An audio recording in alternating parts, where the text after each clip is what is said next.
बार बार समझौता करके बेटियों को जबरदस्ती ससुराल न भेजें, ये टिप्पणी की है देश के सर्वोच्च न्यायालय ने। भोपाल में त्विषा शर्मा की मौत और हाल ही में ग्रेटर नोएडा में दीपिका की मौत के बाद जिस तरह से लगातार दहेज प्रताड़ना, घरेलू हिंसा से संबंधित झूठे मामलों को लेकर सुप्रीम कोर्ट का रवैया ऐसे मामलों के प्रति शिथिल और लचर होता जा रहा था। लगातार सुप्रीम कोर्ट और हाई कोर्ट ये कह रहा था कि ससुराल वालों पर, पति पर, ससुर पर, सास पर झूठे आरोप लगाकर मुकदमे करना बंद करो। इन दोनों घटनाओं के बाद अचानक से इस प्रकार के सभी मामलों में सुप्रीम कोर्ट ने सख्त और तीखा रुख अख्तियार कर लिया है। सुप्रीम कोर्ट ने एक मुकदमे की सुनवाई के दौरान स्पष्ट रूप से ये टिप्पणी की सबके सामने ओपन कोर्ट कि जबरदस्ती अपनी बिटिया को, अगर वो बार बार आपसे शिकायत कर रही है, अगर वो बार बार आपसे कह रही है कि पापा मम्मी मेरे साथ ये गलत हो रहा है, पापा मुझे इस तरीके से प्रताड़ित किया जा रहा है, मम्मी मेरी सास, मेरे पति, मेरे ससुर मेरी बात नहीं सुन रहे हैं बल्कि उल्टा मुझको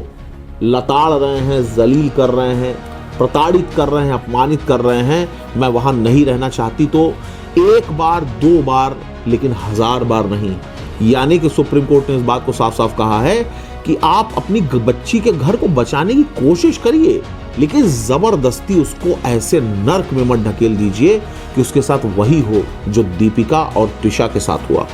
सबको ये पता है कि अभी भोपाल में हाल ही में जो त्विषा शर्मा की मौत हुई,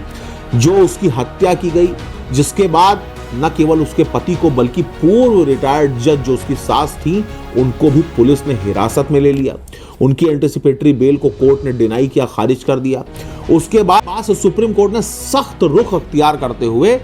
ये सलाह दी है इस देश के रहने वाले सभी माता पिता को,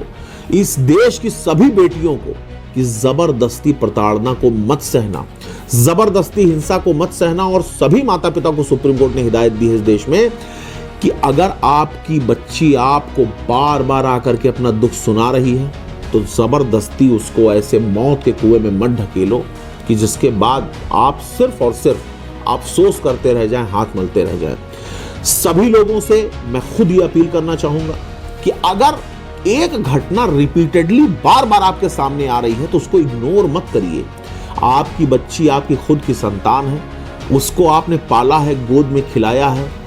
उसको आपने पाल पोस कर पढ़ा लिखा कर बड़ा किया है, इसलिए नहीं कि कोई तीसरा आदमी, कोई बाहर का दरिंदा उस मासूम फूल जैसी बच्ची की हत्या कर दे सिर्फ और सिर्फ अपनी खुद की जरूरतों, अपनी खुद की नीड्स को पूरा करने के चलते। धन्यवाद।